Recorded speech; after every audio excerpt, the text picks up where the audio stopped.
আজ আমি লাউ আর কাঁচা মুগ ডাল দিয়ে দুটো রেসিপি নিয়ে চলে এসেছি। যারা লাউ খেতে একেবারেই পছন্দ করেন না, এমনকি বাচ্চারাও খেতে চায় না, তারাও পর্যন্ত খেতে চাইবে। তেল ছাড়া দুটো রেসিপি নিয়ে চলে এসেছি। এর আগে না তো আপনারা কখনো খেয়েছেন না দেখেছেন, তাহলে আর দেরি না করে চলুন দেখে নেওয়া যাক। নমস্কার বন্ধুরা, মিঠুস ওভেনে আপনাদের সবাইকে স্বাগত জানাই। আজ আমি আরও একটি নতুন ভিডিও নিয়ে চলে এসেছি আপনাদের সামনে। রেসিপিটা তৈরি করার জন্য এখানে আমি 300 গ্রাম মতো লাউ নিয়েছি। লাউটাকে ভালোভাবে ধুয়ে পরিষ্কার করে তারপর খোসা ছাড়িয়ে নিতে হবে। লাউয়ের খোসাটা এমনভাবে ছাড়াবেন যেন সবুজ অংশটা থাকে। সবুজ অংশটা বাদ দিয়ে খোসা ছাড়াবেন না। এই নতুন রেসিপিটা এতটাই হেলদি হয় বন্ধুরা, তৈরি করলেই বুঝতে পারবেন, আর খেতেও কিন্তু ততটাই টেস্টি। এখানে আপনারা দেখতেই পাচ্ছেন লাউয়ের খোসাটা ছাড়ানো হয়ে গেছে, আর লাউটা কতটা সবুজ রয়েছে, তাই পাতলা করে খোসাটা কেটে বাদ দিতে হবে। এরপর আমরা টুকরো করে কেটে নেব। তবে ছোট বড়র কোনো ব্যাপার নেই, আপনারা যেরকম খুশি কেটে নিতে পারেন। আজকের এই রেসিপিটা যদি আপনাদের ভালো লেগে থাকে তাহলে আমার চ্যানেলটিকে অবশ্যই সাবস্ক্রাইব করবেন, পাশে থাকা বেল আইকনটি দাবিয়ে দেবেন, সবার সাথে শেয়ার করবেন, একটা লাইক করতে ভুলবেন না কিন্তু। লাউটা একটু কচি দেখে নেবেন, তাহলে আরও বেশি ভালো হবে। এরপর দেখুন ছোট ছোট টুকরো করে নেব।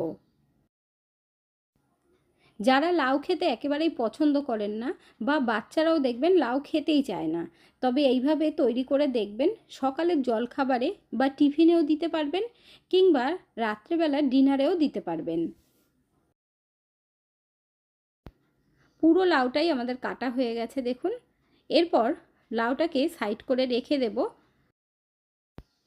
আগে থেকেই 1 কাপ খোসাওয়ালা মুগ ডাল ভিজিয়ে রেখেছিলাম 4 থেকে 5 ঘন্টা। তারপর জলটা ঝরতে দিয়েছিলাম, কারণ জলটা ঝরলে তাহলে তৈরি করতে সুবিধে হবে।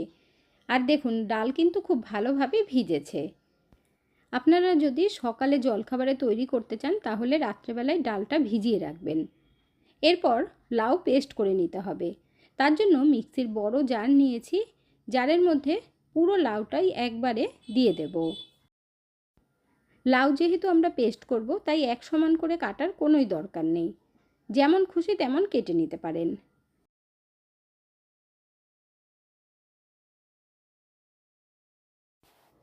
দেখুন বন্ধুরা, পুরো লাউটাই একবারে দিয়ে দিয়েছি। এর মধ্যে এখন কাঁচা মুগ ডালটা দিয়ে দেব। ডাল দেওয়ার পর যদি মনে হয় বেশি হয়ে যাচ্ছে তাহলে দুবারে পেস্ট করে নেবেন।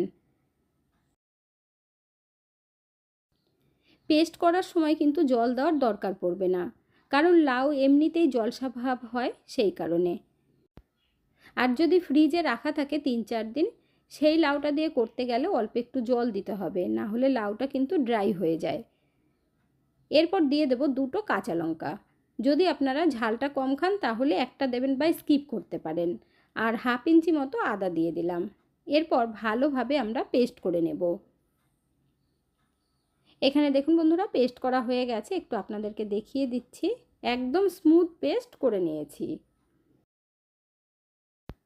লাউয়ের যেহেতু খোসাটা একটু রেখে কেটেছি, মানে পুরো মোটা করে বাদ দিইনি, তার জন্য দেখুন কালারটা কতটা সুন্দর হয়েছে।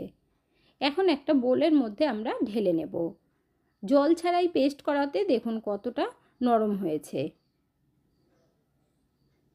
এরপর কিন্তু এই ব্যাটারটাকে একটু ফেটিয়ে নিতে হবে। এর মধ্যে এখন দিয়ে দেব 1/2 চামচ গোটা জিরে, স্বাদ মতো নুন, তারপর খুব ভালোভাবে আমরা মিশিয়ে নেব। এই সময় ভালোভাবে আমরা ফেটিয়েও নেব, তাহলে দেখবেন রেসিপিটা খুব সুন্দর সফট হবে।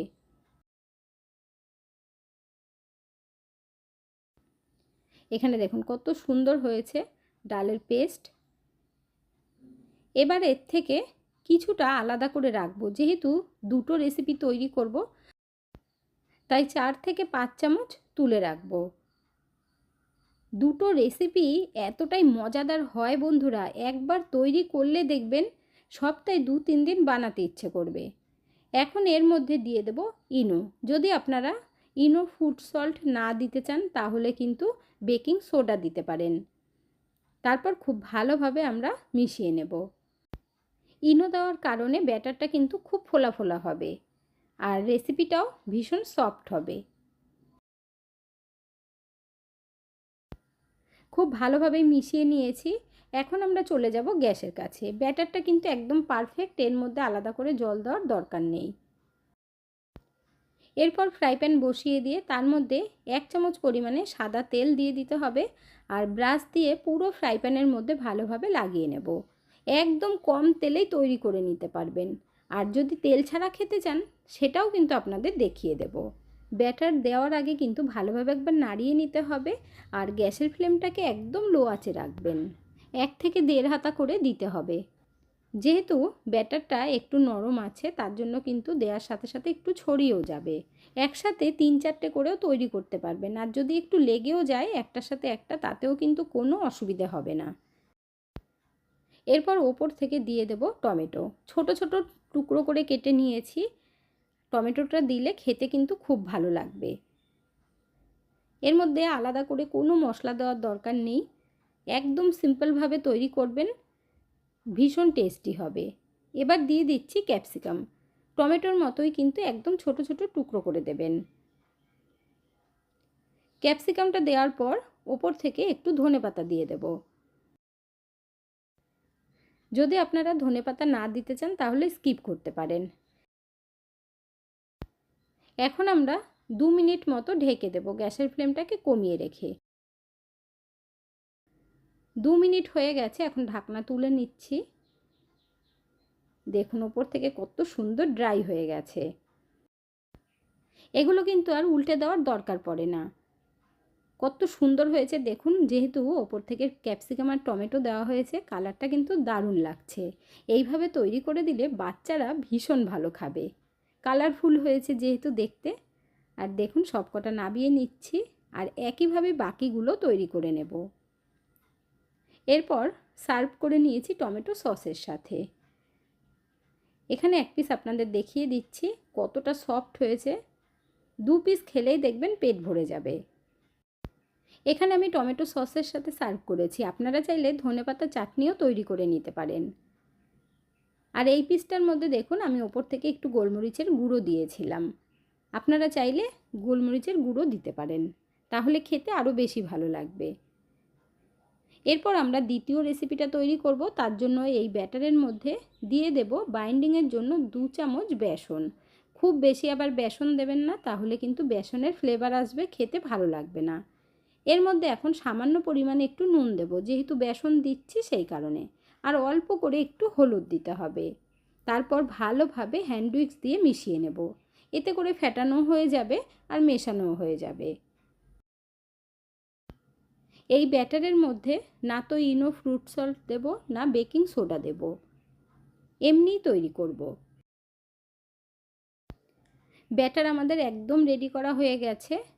এরপর আমরা যে বাটির মধ্যে তৈরি করব, আগে থেকেই সাদা তেল লাগিয়ে নিয়েছিলাম। এইভাবে বাটিতে তৈরি করলে বাটিতেই খেতে পারবেন, আলাদা করে সার্ভ করার দরকার পড়বে না। খুব সহজ রেসিপি, দেখা মাত্রই তৈরি করতে পারবেন আর ততটাই হেলদি। তেল ছাড়া এমন রেসিপি যদি থাকে বন্ধুরা, তাহলে তো আর কোনো কথাই নেই। আর এই ধরনের নতুন নতুন রান্নার ভিডিও পেতে হলে আমার চ্যানেলটিকে অবশ্যই সাবস্ক্রাইব করে রাখবেন।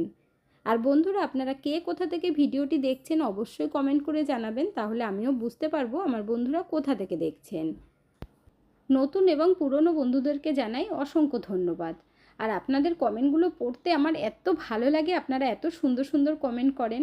এইভাবেই আপনারা সকলে আমার পাশে থাকবেন। ওপর থেকে টমেটো আর ক্যাপসিকাম দিয়ে দিচ্ছি। যদি আপনারা ক্যাপসিকাম না দিতে চান শুধু টমেটো দেবেন, কিংবা কিছুই না দিতে চাইলে নাও দিতে পারেন, তবে দিলে পরে কিন্তু খেতে খুব ভালো লাগে। আবার একটু ধনেপাতা দিয়ে দিচ্ছি। এরপর ওপর থেকে একটু লঙ্কার গুঁড়ো দিয়ে দেব। যদি আপনারা লঙ্কার গুঁড়ো না দিতে চান তাহলে কিন্তু গোলমরিচের গুঁড়ো দিতে পারেন।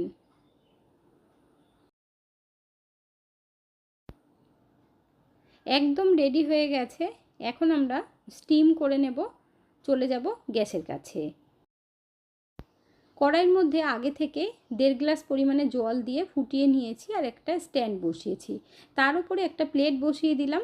যদি বড় ঝাঁঝরি থালা থাকে তাহলে বসিয়ে দিয়ে তার উপর বাটিগুলো বসিয়ে দেবেন। 3টে বাটি সেট করে দেবার পর ঢেকে আমরা 15 থেকে 20 মিনিট স্টিম করে নেব। গ্যাসের ফ্লেমটাকে অবশ্যই লো আঁচে রেখে।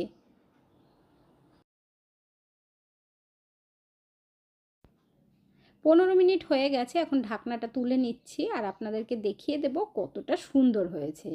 দেখুন বন্ধুরা, ওপর থেকে সবজিগুলোও নরম হয়ে গেছে। এবার টুথপিক দিয়ে দেখিয়ে দিলাম।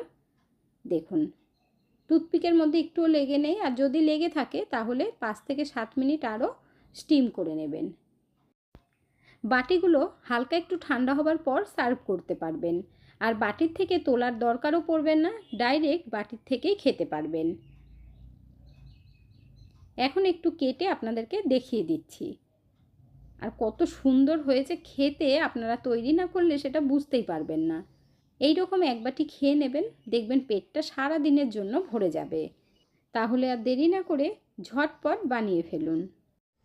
আজকের ভিডিওটা আপনাদের কাছে কেমন লাগলো অবশ্যই কমেন্ট করে জানাবেন।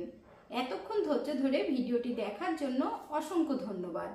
ভালো থাকবেন, সুস্থ থাকবেন। দেখা হচ্ছে পরের ভিডিওতে। Thank you.